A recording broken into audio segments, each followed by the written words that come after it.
Okay, so why don't we pick it up where we left off, which was convexity. All right, so just a quick reminder of what this is all about. If you look at the price yield curve for any bond, you'll see we drew a couple of pictures. Let me see if we can find a picture of it.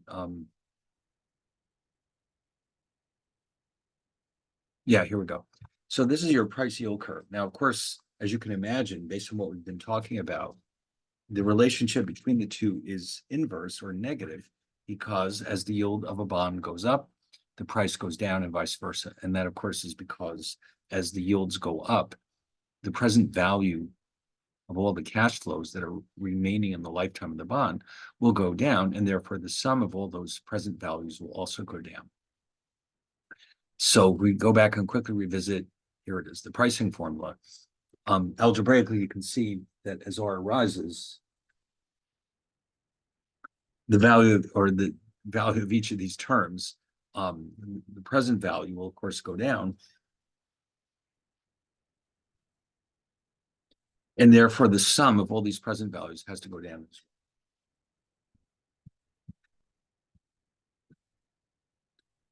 And of course it goes in both directions. If interest rates fall, the present values have to go up, which means of course that the bond prices go up. Now the thing is, each one is unique. Each bond is unique. The price yield curve is slightly different for each bond. And so some of these bonds are more affected by yields to maturity than others. Some of them are affected very dramatically, and some of them, the impact is quite small. So the price yield curve, the shape of it, reflects how sensitive the bond's price is to changes in the yield. Now, we also mentioned the last time, though, that using the duration measure to represent the estimated change in the price of a bond due to changes in yields is only approximately correct. Okay, so in other words, we went through the concept of the modified duration. We saw that it is the slope of the price yield curve scaled by the price. And then the negative sign there is to avoid having negative durations, which are confusing. That's the only reason that's there. So dividing by the price is done to make sure that all bonds are being measured on an equal footing. If we leave out that or don't divide out by this price, then bonds with larger face values would automatically appear to be riskier, even if they really aren't. Okay, so the whole idea here is we're trying to isolate the impact of the yield on the price of the bond. Now, let me just sketch in a quick example here. Suppose that we found out that in a bond with a price of 1,000 and a yield of, let's say, 6%. And we want to know if yields go up to 7%, what is the approximate new price of the bond? All right, well, I could have drawn that a little better. Hold on one second.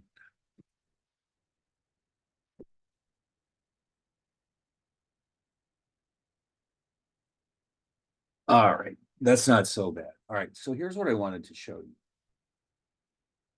The curve, the price yield curve gives us the actual impact on the bond's price. Let's say that the price would drop to 920. The duration measure is telling us, though, that it should drop down to, let's say, 910. And that's because the duration measure is a linear measure and the price yield curve is nonlinear. In fact, it's convex.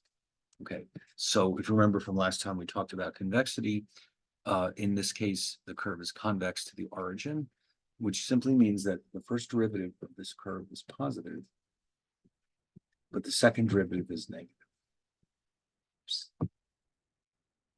I'm sorry, the second derivative is, I've got it backwards. Sorry about that. This is negative, this is positive. Okay, in other words, as you move along the curve in this direction, what's happening is that the slope is becoming less negative, which is the same thing as becoming more positive. So with a positive second derivative, the slope is flattening out. And this is what we mean by convex, specifically convex to the origin. And what this means then is that this duration measure by itself is going to not be perfectly accurate in predicting changes in the price of our bond. As a matter of fact, if you look carefully, you'll see that as we get further and further away from the original yield, the approximation gets worse and worse. Okay. In other words, if the price, or let's say that the yield only went up, say 1 basis point,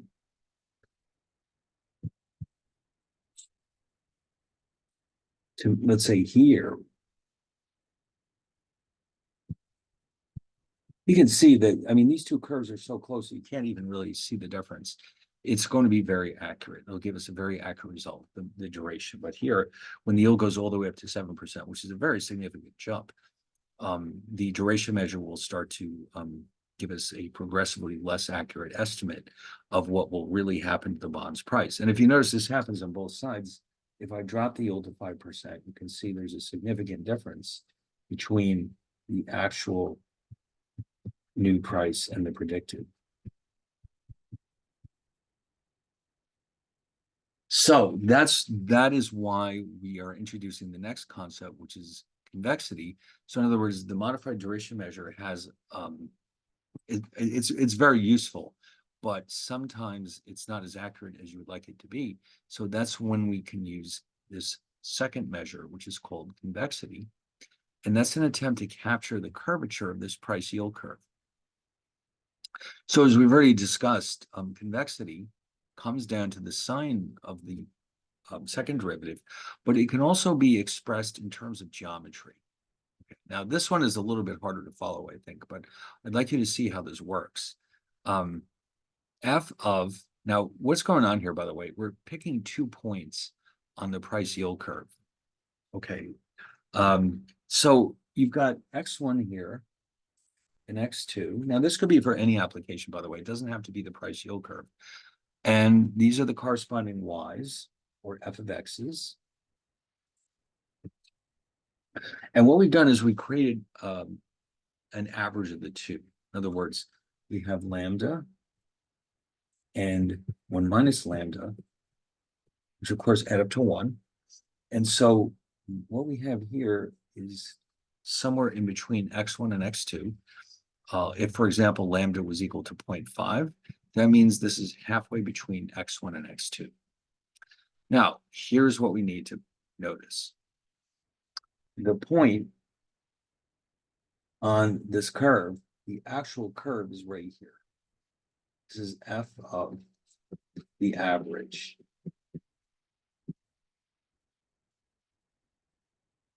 This point is the average of f of x1 and f of x2. Okay.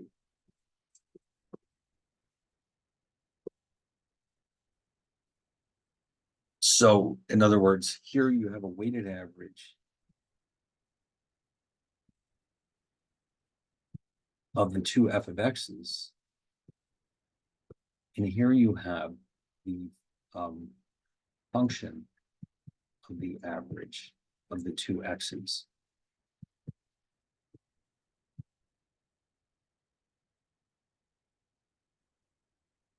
So the whole point of convexity, if you're doing this with geometry, is that the line itself is above the curve.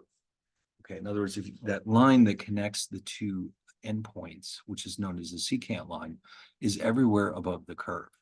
And that's enough to prove that this function is convex. We won't be focusing on geometry very much. I just wanted you to see that there's an alternative way of expressing or proving convexity. And that implies that, by the way, the reverse would indicate that this function is concave to the origin. But with bond pricing, this is not what we're going to run into. The price yield curve is always convex unless, now, it turns out that if we have the right special features built into the bond, sometimes this curve will be different. Okay, it can be affected by any special features that are built into the bond. And we'll discuss that in a bit, but a plain vanilla bond, which has no special features, it's just a repayment of cash flows, will always have this special shape. It's always going to be convex to the origin. Now,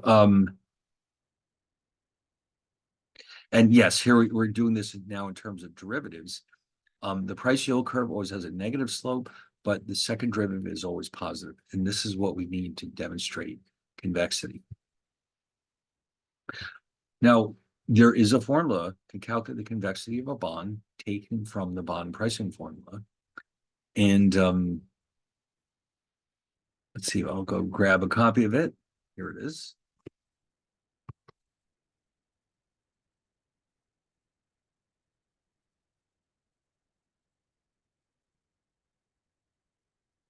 So if you went through the trouble of differentiating this pricing function with respect to R, you would see that this is your final result. So when it comes time to calculating the convexity, like with the modified duration, there's a couple of ways we can do this. You recall from last time that for the modified duration, we could actually use derivatives, or what we were able to do in that case was take Macaulay's duration, calculate it in Excel, and then adjust it by multiplying by, dividing by 1 plus R. And that gave us our modified duration without having to deal with calculus. Convexity has a formula of its own, okay, that we can use in Excel without dealing with calculus. And so, and then here's the second derivative. And so anyway, we're going to do both at some point, but what I would also like you to see here is this interesting result. Let's go back and grab the definition of modified duration one more time.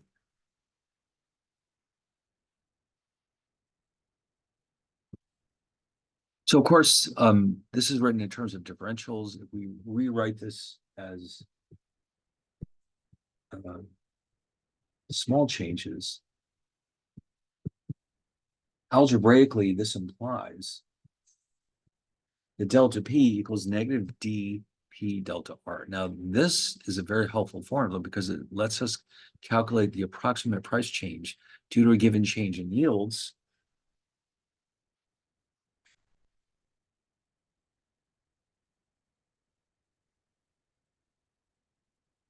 This is the change in yield. And of course, that's multiplied by the bond's price and the modified duration. So again, it's a quick and easy way of estimating the impact of a given change in interest rates on your bond portfolio. And then if you're more interested in a percentage change, you just simply divide out P from both sides. So this gives you the approximate percentage change in the price of your bond. Now, if you recall from the spreadsheet that we did last time, we actually did something like this. Yeah, here it is. So these are the two formulas we used. And you can see that the point of these is to come up with the approximate change in the price, first the dollar amount, and here the percentage amount that would result from a given change in yields. And we also saw that the smaller delta R, the more accurate this is likely to be. All right, so we did have that Macaulay duration example from last time. And using this chart, we determined that the Macaulay duration is approximately 3.62. And we also converted that into a modified duration. So remember what's going on here is that you're taking your Macaulay duration divided by 1 plus the yield, or R. So that's very convenient. So this way, like I said, and rather than using calculus every time, we can create a simple chart like this to come up with the Macaulay duration, and then the modified duration is a very simple change to the Macaulay duration. And with that being said, if you do change the yield, now here in this example, let the yield go up by 10.1% or 10 basis points. And when we plug that into this formula, it gave us an approximate price decline of about $3 and 20.8 cents. Now here on the spreadsheet, we only allowed the yield to change by 1 basis point, which is 1/100%. And the implied change in the price or predicted is about 32 cents. And then when we did the actual changes up here, we saw that that's almost exactly correct. Okay, and the same thing with the percentage, it's about 3.34%. Now, finally, we're ready for a convexity. So you can see the convexity is the second derivative of the price with respect to the yield. And again, we divide out that price to make sure that all the bonds can be compared on an equal footing. If you notice too, there's no negative sign here. That's because with a standard price yield curve like this one, the second derivative is always positive. So unlike with the duration, which is always negative because the slope of the price yield curve, the convexity is always positive, so we don't need to worry about it. Now, having said that, this is it for your standard plain vanilla bond. There are exceptions, but that is only for bonds that have strange features built into them. For the plain vanilla bonds that we'll be looking at, the second derivative is always positive. Therefore, the convexity is always positive as well. Okay, now what's going to happen here is that we don't normally use the convexity by itself. We're going to use it in addition to the modified duration to come up with an improved prediction for the price of our bond when yields change. Let's see, I guess that's coming. Here we go. So in other words, remember just a minute ago, we saw what happens when we have delta P. Let's go get that formula back. Here it is.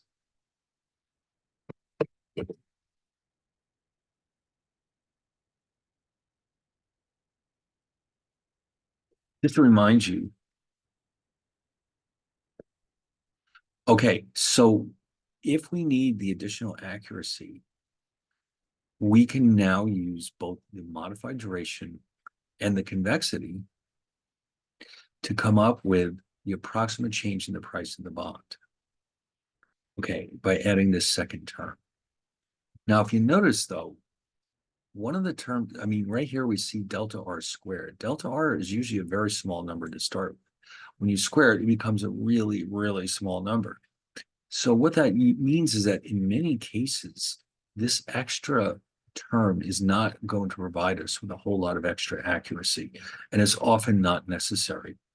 But for certain types of bonds with very high convexities, this can actually make a big difference.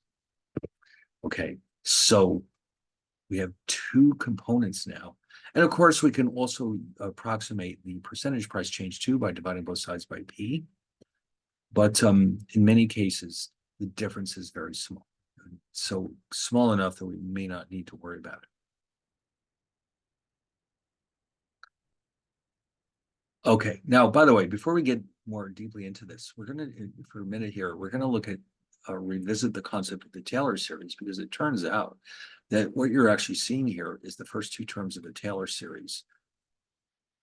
But what I would like to do is just briefly discuss a little bit more about convexity. First of all, let me show you a couple of graphs. Let's say we have two bonds.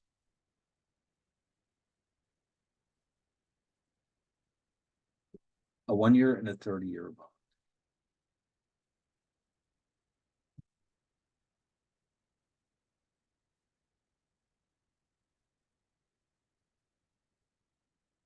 Now, the 1-year bond is fairly, the price yield curve is fairly flat because there's not that many cash flows left in the lifetime of this bond. So even a fairly significant change in the yield of the bond is not going to have a major impact on the price. It'll have some, of course, but not a huge amount.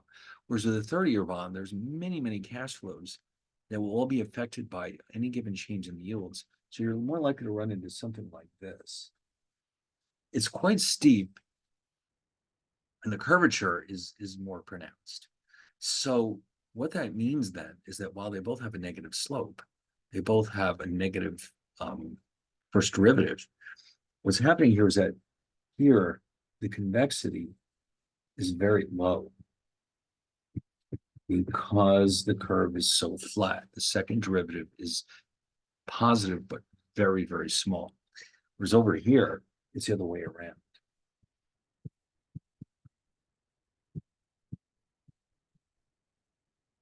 So when it comes time to using this approximation, this term will be very close to zero for a bond like this.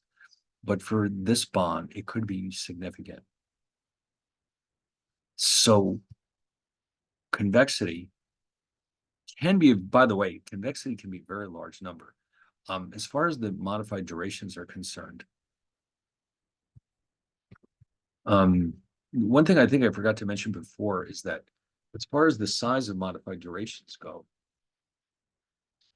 never exceed the maturity of a bond. So there's, if you have a 10-year bond, the modified duration is not going to go above 10. On the other hand, convexity can be a very large number. In fact, it can actually be in the thousands.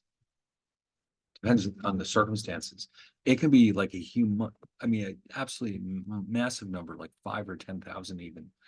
So for those cases, of course, it'll matter a great deal in our approximation formulas, but the duration, the modified duration, is never going to be more than the actual maturity of the bond. So it's a fairly small number. All right, anyway, let's get back to our old friend, the Taylor series. This is the standard definition. F of x, no matter what function it is, can be evaluated at a point 0,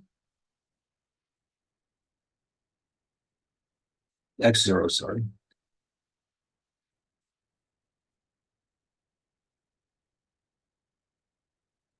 And what you're basically doing is creating a polynomial.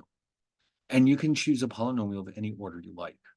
Okay, it could be a straight line, it can be a quadratic function, it can be a cubic function, depending on how much accuracy you need. Okay, so if you chose for this one linear function, you get something like this. If you were to go ahead and try to choose a quadratic function, it would be more like this. And then as you increase the order of the polynomial that you're using, of course, you'll get closer and closer to the actual curve. So this is the formal definition. Remember, these are factorials.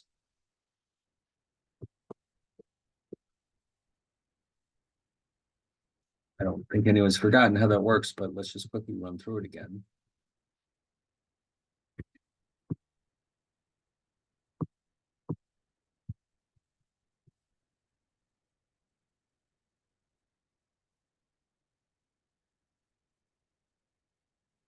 Okay, so you've got f of x at that point, all divided by 0 factorial.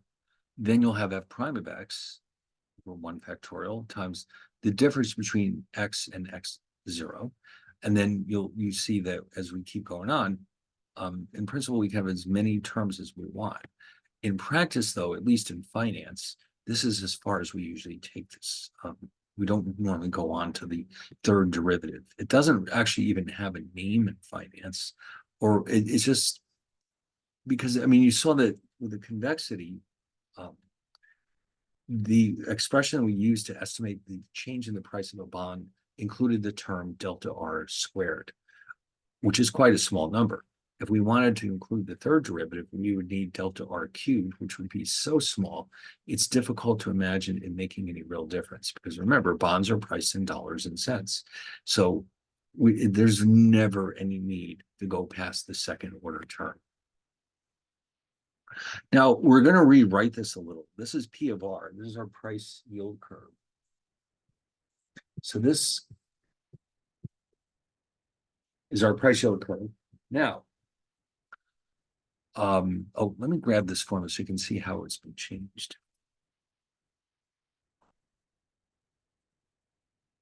Okay, so far so good. I mean, it's not much of a change, except that it's P of R. Then we do a little algebra on it. By the way, I've solved for all the factorials, and oops, I'll just copy this to the next slide so you can see what's happening. Also, if you notice, we've ditched all the higher order terms from 3 and up, so there's no more ellipsis here. And so you can see this was subtracted from both sides, and the rest of it is the same. But now we're going to change the notation slightly. Delta P will be the difference between P of R and P of R0.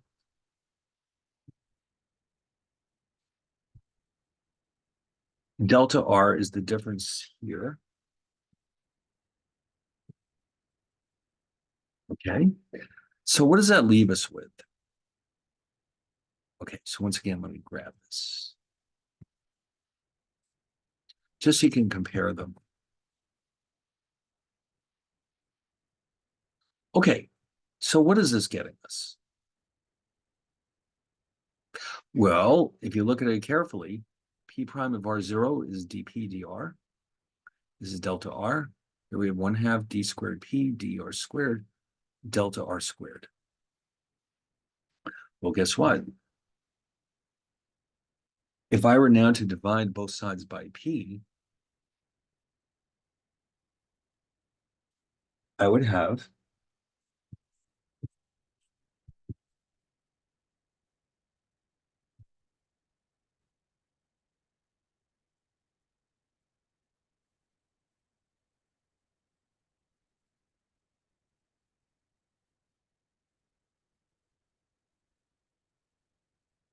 oops, I almost forgot it.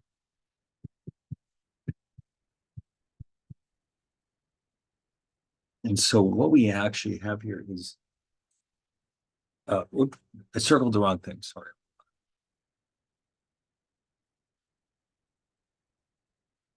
This is negative D, because remember, D, the modified duration,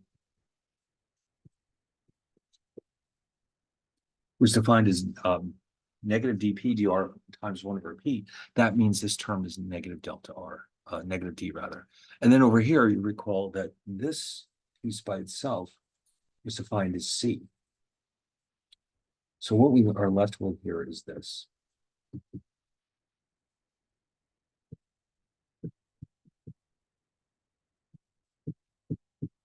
Or you can rewrite this as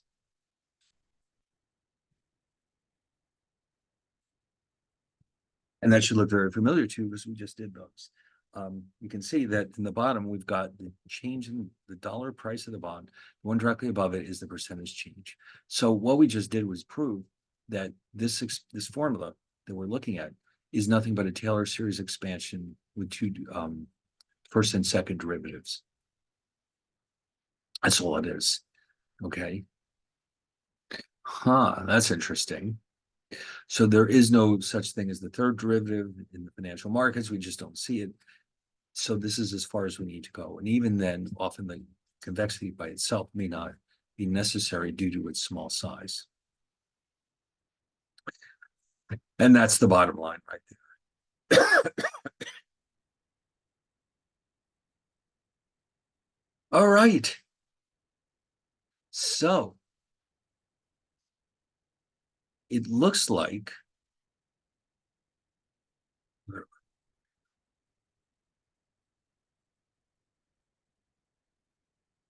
I think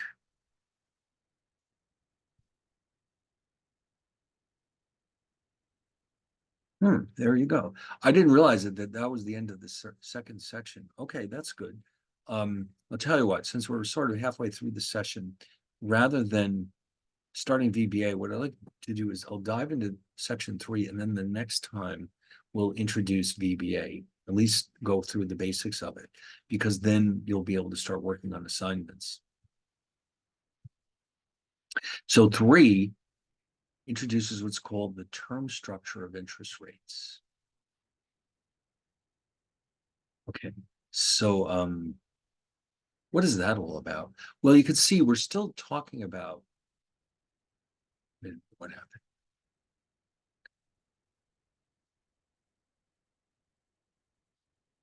I just want to make sure I didn't mislabel anything.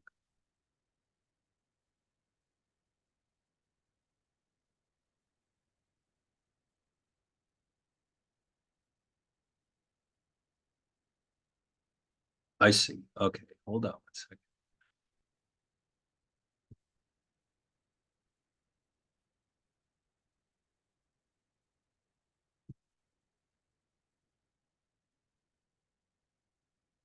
Okay, now what exactly is the term structure of interest rates? Well, let's take a look at the treasury market today.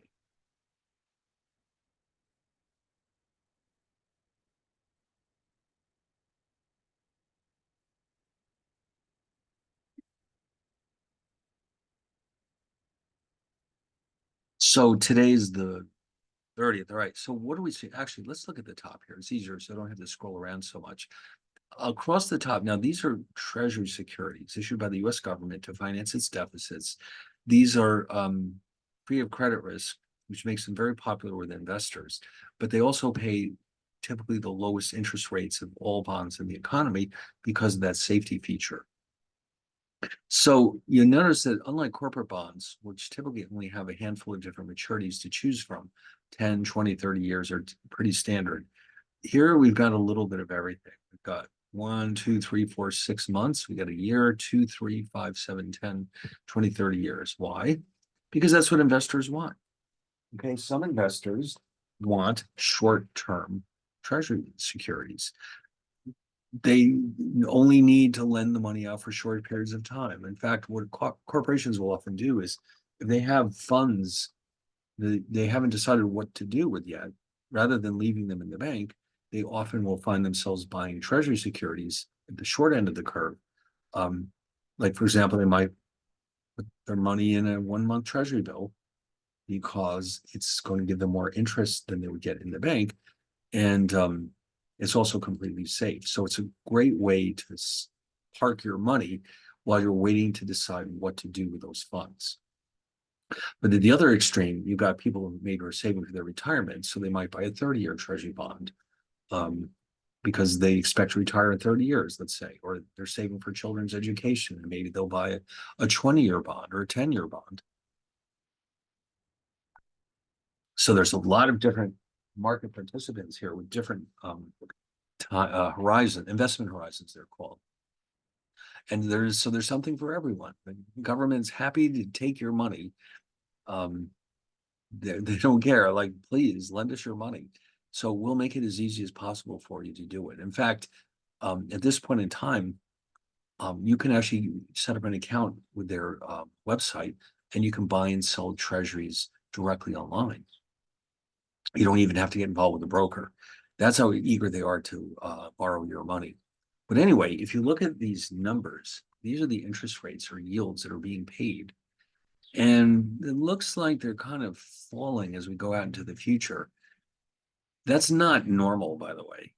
Usually, when we have these short maturity securities, they have very low yields and they rise gradually until we reach the 30-year level. This kind of thing indicates that the economy is sort of in a transition period. It could be that things are going badly. It could be that inflation is out of control. Usually when you see something like this, that's not good news. When the economy is booming, you'll see fairly low rates down here, and then they'll rise pretty quickly. Anyway, the pattern that you're seeing here is often referred to as the term structure of interest rates. The word term in this case means maturity. And also, even though there are different types of securities in the marketplace, the word's term structure almost invariably refers to the treasury market as opposed to the corporate market. So when you hear those words, they're normally talking about this market. So what's interesting here is that up to this point, all of our discussion has been based on yields. These are yields, okay? Yields to maturity. Well, it turns out that there alternative ways of measuring interest rates. And each method of measuring interest rates has its own purposes that we can use for different reasons. In a way, it's kind of like, that we have Celsius and we have Fahrenheit and we have Kelvin. And each one of these measures of temperatures has its own benefits, I suppose.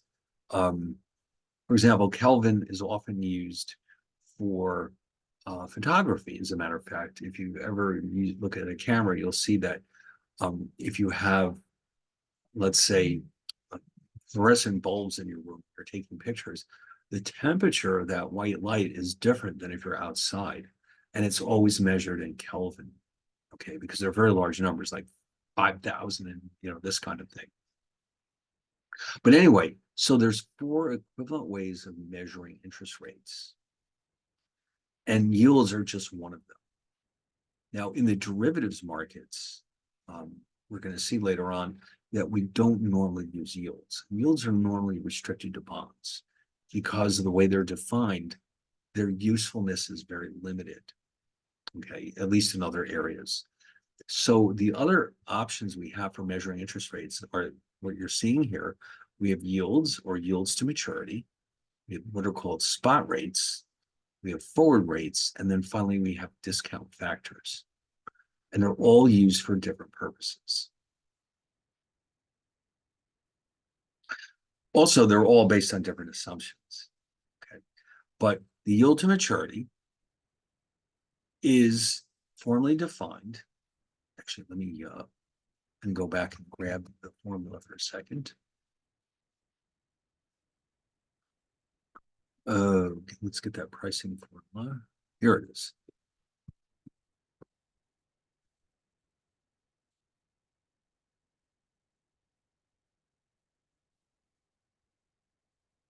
So basically, here's your price yield curve.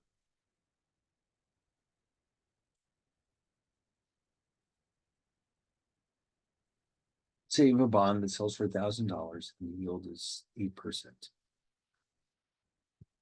So basically what they're saying is that given the pattern of cash flows you see here, the value of R at which the right-hand side of this equation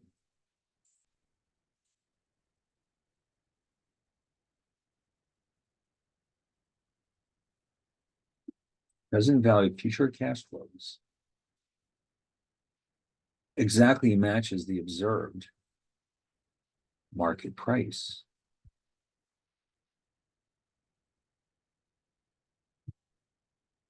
Okay. So in other words, the two sides will match only when the yield is equal to that number. If R was instead, let's say 7%, the price would be too high to match the market. If R was, let's say 9, it would be too low. Okay, so it's only at 8% in my example that the market price and the price on the right-hand side, meaning the present value of those cash flows, are equal to each other. Now, I mentioned this before, and we'll get back to it very soon when we're done introducing BBA. It's not normally possible to take this equation and solve directly for R. What we have to do instead is try different techniques where what we're effectively doing is trying different values of R until we find the right one. Okay, so it's a complicated process, but this is one of those cases where it's not usually feasible to simply explicitly solve for R. Okay, it's just too messy. So instead, we tried different methods, numerical methods they're called, and we search for the value of R, which makes this formula work correctly. Now, it also is approximately equal to the rate of return you'll earn by holding this bond to the maturity date, that is. So in other words, in order for your rate of return to exactly match this yield, a couple of things have to happen. First of all, you have to hold the bond to the maturity date. That's the only way you can guarantee that you'll receive the full face value. Not only that, but here's where it gets really messy.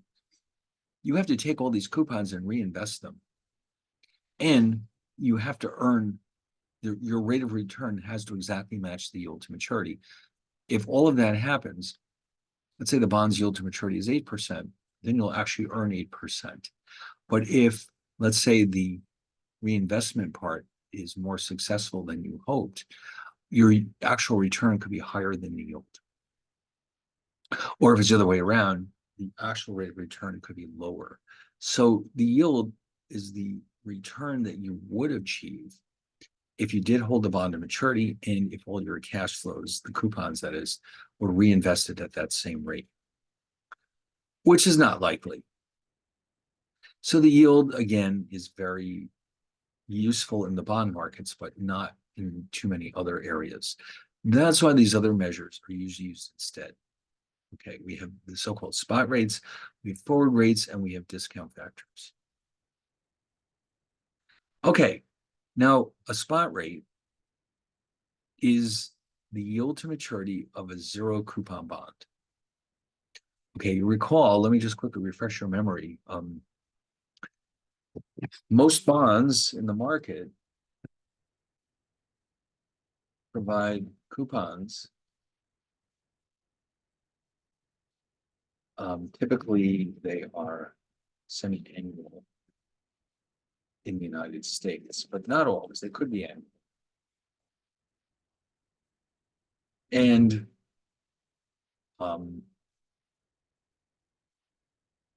are redeemed at the face value at maturity. A zero coupon bond is sold at a discount and then redeemed at the full face value.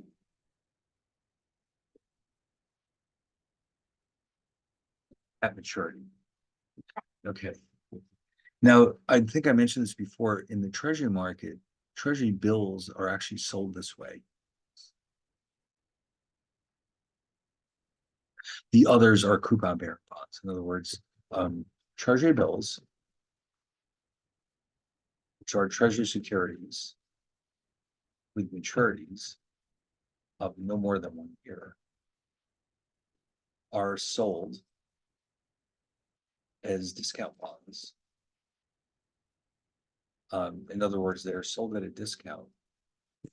Actually, I should have said zero coupon bonds. It means the same thing. There we go. They're sold at a price below the face value when first issued and then redeemed at the full face value at maturity. So now why is this happening? Because let's say you've got a 2-month treasury bill. There's not a whole lot of sense in sending out coupon payments for something that will mature in just 2 months. So in other words, it's a fairly standard practice to sell short-term bonds of any kind at a discount like this. The others, I'll just quickly remind you, treasury notes, meaning 2 to 10 years, and treasury bonds are coupon bonds. Okay, they are issued at the face value and redeemed at the face value. Okay, and that's normal for most bonds. Zeros are very unusual. At least, well, what I should say is most zeros have very short maturities. They do exist, but most bonds in the market do pay coupons. Okay, so a zero, whatever the yield is on a zero, is defined as its spot rate. Now, here's the beauty of a spot rate.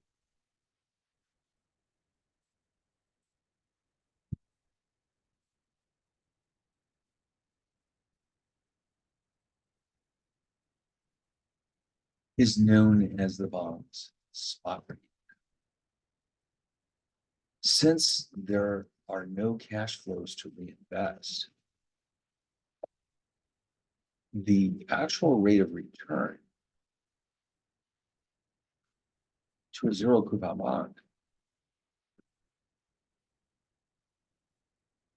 bond equals the yield or spot rate.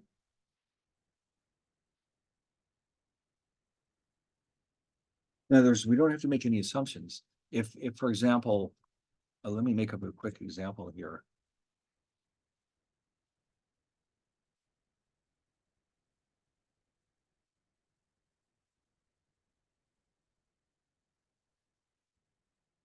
If a treasury bill, 1-year treasury bill,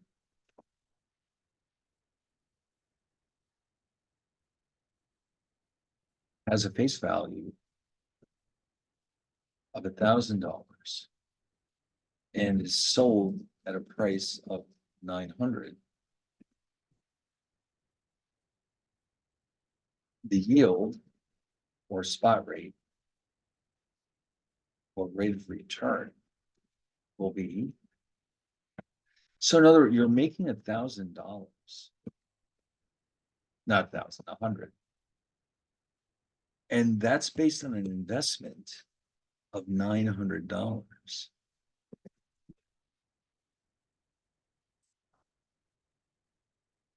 So that's the rate of return you're getting. End of story. I mean, unless you sell it before the maturity date, of course, you're going to get an 11.11% rate of return, which is known as the spot rate. Okay.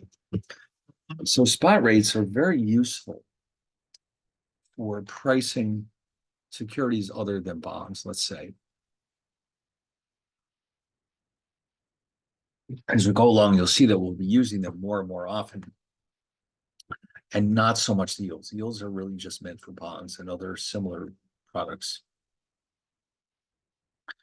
Now this one, now this is a fairly complex example that's coming up next. We're going to take a 1-year treasury. We're going to use 3 examples. We have a 1-year treasury note, a bill rather, and a 2-year and a 3-year treasury note. And what we're going to do is algebraically convert the yields into spot rates. So in other words, what we want to be able to do, just like converting between Kelvin and Celsius, let's say, is always be able to take one type of yield, one type of measure rather, and convert it into any of the others. In fact, we'll be spending a fair amount of time doing that. Taking a set of, let's say, yields and converting them into the equivalent spot rates, forward rates, and discount rates. We want to be able to always go back and forth between them quickly and easily. Okay, because you never know which one we need. So you want to be able to take these numbers straight out of the Wall Street Journal and convert them into any other form we need. So that's where we're going with this. Yes, and we want to understand their properties and when they're most useful. So, and once this discussion is done, I think it's time to get back and start to look at VBA. We've been saving it for too long now. I think we just want to get our hands on it and get a little practice and see how it works. And then we'll see. It's kind of fun. It's actually very interesting, especially if you've never seen it before. But anyway, I guess we can save this example for next time. And we'll go through it algebraically. You'll see it can get very messy. And so this is when it starts to become important to be able to use VBA. All right. So we'll stop it right about here. And then next time we'll go through this example. And then when we're done with that, we'll take a look at VBA. Finally, at long last. Okay. So see you all next time.